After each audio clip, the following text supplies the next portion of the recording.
السلام علیکم دوستوں، میں لائی ہوں آپ کے لیے آج کی نئی ویڈیو۔ آج کی ویڈیو میں لا حول ولا قوت الا باللہ کی برکت کا واقعہ بیان کیا جائے گا۔ چلیں جی، آج کی ویڈیو شروع کرتے ہیں۔ بیان کیا گیا ہے کہ خلیفہ ہارون الرشید نے ایک نصرانی کو 500 درہم کے مطالبے میں قید کا حکم دیا اور ایک سوار کو اس کے ہمراہ بھیجا۔ سوار نے دیکھا راستے میں ایک شخص گھاس کا بوجھ اٹھائے جا رہا ہے اور اس کا بوجھ ایک طرف کو جھکا ہوا ہے۔ یہ دیکھ کر سوار نے اس کو سیدھا کاٹ دیا، پھر وہ بوجھ دوسری جانب کو جھک گیا، جس کو دیکھ کر سوار نے پڑھا لا حول ولا قوت الا باللہ۔ نصرانی نے اس کی زبان سے یہ کلمہ سن کر اس کلمے کی بڑی عظمت کی۔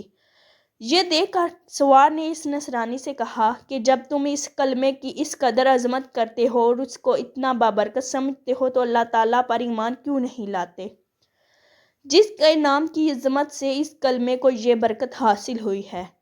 اس پر نصرانی نے جواب دیا کہ میں نے اس کلمے کو آسمان کے فرشتوں سے سیکھا ہے۔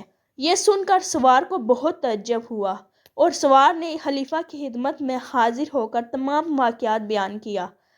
تو خلیفہ نے نصرانی کو بلوا کر دریافت کیا، آخر تو نے یہ کلمہ فرشتوں سے کس طرح سیکھا ہے؟ تو اس نے بتایا کہ واقعہ یہ ہے کہ میرا ایک چچا بہت مالدار تھا اور اس کی ایک حسین لڑکی تھی۔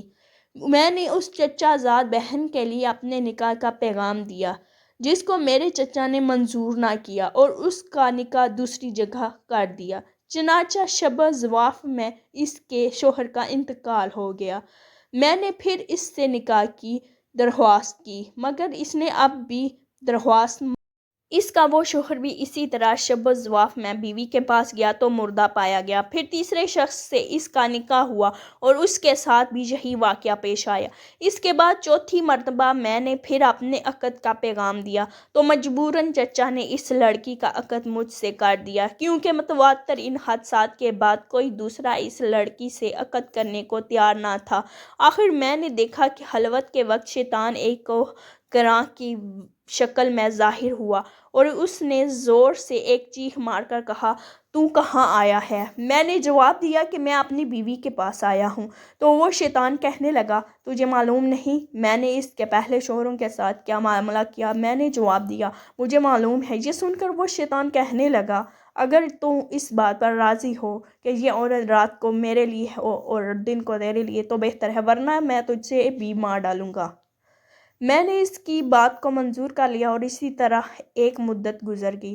تو ایک روز شیطان نے مجھ سے کہا کہ آج میں رات کو مولا علی کی باتیں چوری سننے کے لیے جاؤں گا، کیونکہ آج رات کو اس کام کے لیے میری باری ہے۔ کیا تم بھی میرے ساتھ آسمان پر چلنے کو تیار ہو؟ میں نے جب اس پر اپنی رضامندی کا اظہار کیا تو شیطان نے ایک بڑے اونٹ کی شکل اختیار کر کے مجھ سے کہا کہ میری پشت پر مضبوطی سے سوار ہو جانا۔ چنانچہ جب میں اس پر سوار ہو گیا تو وہ شیطان ہوا میں اڑنے لگا۔ اتنے میں مجھے فرشتوں کی آواز آئی کہ وہ کہہ رہے ہیں لا حول ولا قوت الا باللہ، جس کو سن کر شیطان واپس ہوا اور مردہ کی طرح زمین پر گر پڑا اور میں بھی اس کے قریب ہی جا گرا۔ جب کچھ دیر کے بعد اس کو ہوش آیا تو کہنے لگا، تم اپنی آنکھیں بند کر لو۔ میں نے اپنی آنکھیں بند کر لیں۔ اس کے بعد جب میں نے آنکھیں کھولیں تو کیا دیکھتا ہوں کہ میں اپنے گھر کے دروازے پر موجود ہوں۔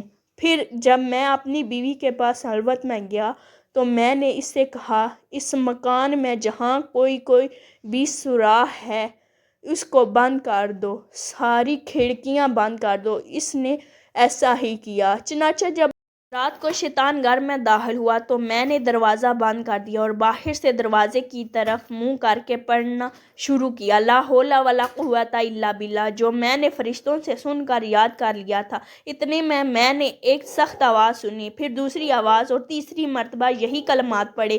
تو اس کے بعد بیوی نے مجھے پکارا کہ اندر آ جاؤ۔ میں جب اندر گیا تو بیوی نے بیان کیا کہ تم نے پہلی مرتبہ لا حول ولا قوت الا باللہ پڑھا تھا تو شیطان نے یہاں سے بھاگنے کا راستہ تلاش کیا مگر اسے کوئی راستہ نہیں ملا۔ جب دوسری مرتبہ تم نے لا حول ولا قوت الا باللہ پڑھا تو آسمان سے ایک آگ نے اتر کر شیطان کو گھیر لیا، اور جب تیسری مرتبہ تم نے لا حول ولا قوت الا باللہ پڑھا تو اس کے آگ نے شیطان کو جلا کر راکھ کر دیا، اور اللہ تبارک تعالیٰ نے ہمیں اس سے نجات دے دی۔ خلیفہ ہارون رشید نے نصرانی کو زبان سے یہ واقعہ سن کر اس کو آزاد کر دیا، اور وہ 500 درہم بھی معاف فرما دیے جن کے اس کو قید کیا گیا تھا۔ حاصل اس واقعے سے ہمیں یہ سبق ملتا ہے کہ یہ تمام برکت کلمہ لا حول ولا قوت الا باللہ کی تھی، جس کے پڑھنے سے یہ سب برکت ظاہر ہوئی۔ اللہ تعالیٰ ہمیں بھی اس کی عظمت جان کر اس کا کثرت سے ورد کرنے کی توفیق عطا فرمائے، آمین۔ ملتے ہیں اگلی ویڈیو میں، تب تک کے لیے اللہ حافظ۔